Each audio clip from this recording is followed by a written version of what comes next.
All of you, class 8, subject social science, chapter 8, women, caste and reforms. तो dear students, आज हम chapter 8 पढ़ेंगे जिसका नाम है वुमेन, कास्ट एंड रिफॉर्म, यानी कि महिलाएं, जाति और उनमें जो सुधार होता है। तो इसमें सबसे पहले हम इंट्रोडक्शन देंगे इसकी। Have you ever thought of how children lived about 200 year ago? तो क्या आपने कभी सोचा है कि 200 साल पहले बच्चों की ज़िंदगी कैसी रही होगी? Now days most girls from middle class families go to school and often study with boys. आजकल मध्य वर्गीय परिवारों की ज़्यादातर लड़कियां स्कूल जाती हैं और उनमें से बहुत सारी लड़कियां लड़कों के साथ पढ़ती हैं। On growing up, many of them go to colleges and universities and take up jobs after that. They have to be adults before they are legally married, and according to law, they can marry anyone they like from any caste and community. And widows can remarry too. तो बड़ी होने पर उनमें से बहुत सारी लड़कियां college या विश्वविद्यालयों में जाती हैं और विभिन्न प्रकार की नौकरियां करती हैं। कानूनन शादी के लिए उनका बालिग होना ज़रूरी है और कानून के अनुसार वे किसी भी जाति व समुदाय के व्यक्ति से शादी कर सकती हैं। यहाँ तक कि विधवाएं भी दोबारा शादी कर सकती हैं। All women like all men can vote and stand for elections. तो यहाँ तक मैंने आपको बताया कि जो विधवाएं हैं वो भी दोबारा शादी कर सकती हैं।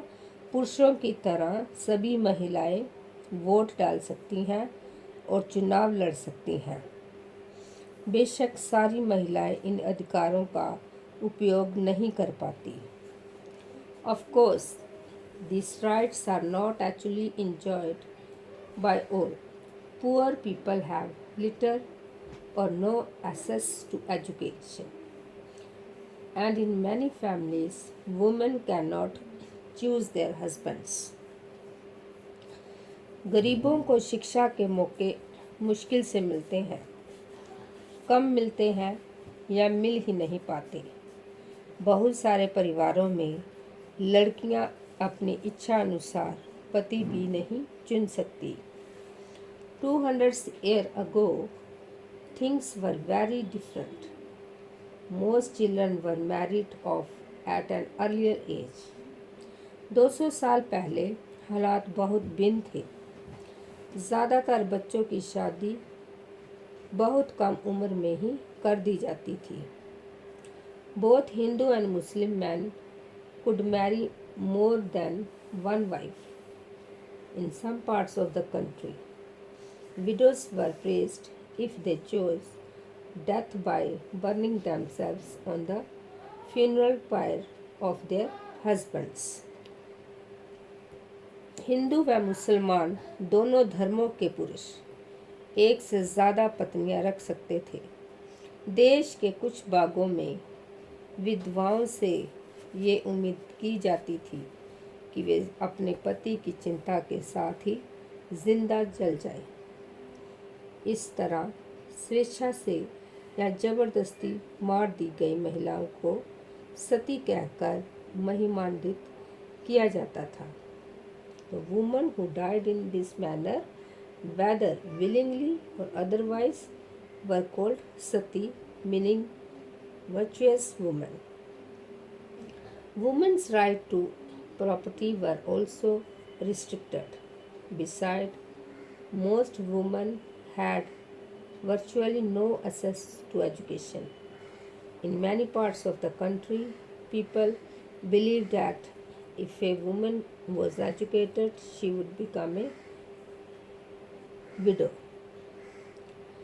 तो संपत्ति पर भी महिलाओं के अधिकार बहुत सीमित थे। शिक्षा तथा महिलाओं की प्राय कोई पहुंच नहीं थी। देश के बहुत सारे भागों में लोगों का विश्वास था कि अगर औरत पढ़ी लिखी होगी तो वह जल्दी विधवा हो जाएगी। Difference between men and women were not the only ones in society.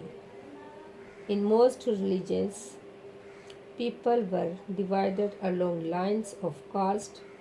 Brahmins and Kshatriyas considered themselves as upper caste. Others, such as traders and moneylenders, were placed after them. तो समाज में सिर्फ स्त्रियां और पुरुषों के बीच ही फर्क नहीं था। ज़्यादातर इलाकों में लोग जातियों में भी बटे हुए थे। ब्राह्मण और क्षत्रिय खुद को ऊंची जाति का मानते थे। इसके बाद व्यापार और महाजनी आदि से जुड़ी जातियां का स्थान आता था। Then came peasants and artisans such as weavers and potters. All the lowest rung were those who labored to keep cities and villages clean or worked at jobs that upper caste considered polluting, that is, it could lead to the loss of caste status.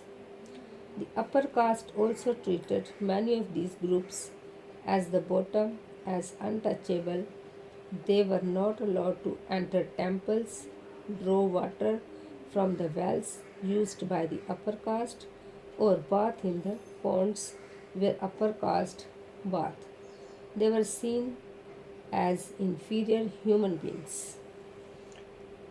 तो इस श्रेणी क्रम की सबसे निचली पायदान पर ऐसी जातियां थीं जो गांव शहरों को साफ सुथरा रखती थी या ऐसे काम धंधे करती थी जिन्हें ऊंची जातियों के लोग दूषित कार्य मानते थे, यानी ऐसे काम जिनकी वजह से उनकी जाति भ्रष्ट हो जाती थी। ऊंची जातियां निचली पायदान पर खड़ी इन जातियों के लोगों को अछूत मानती थी।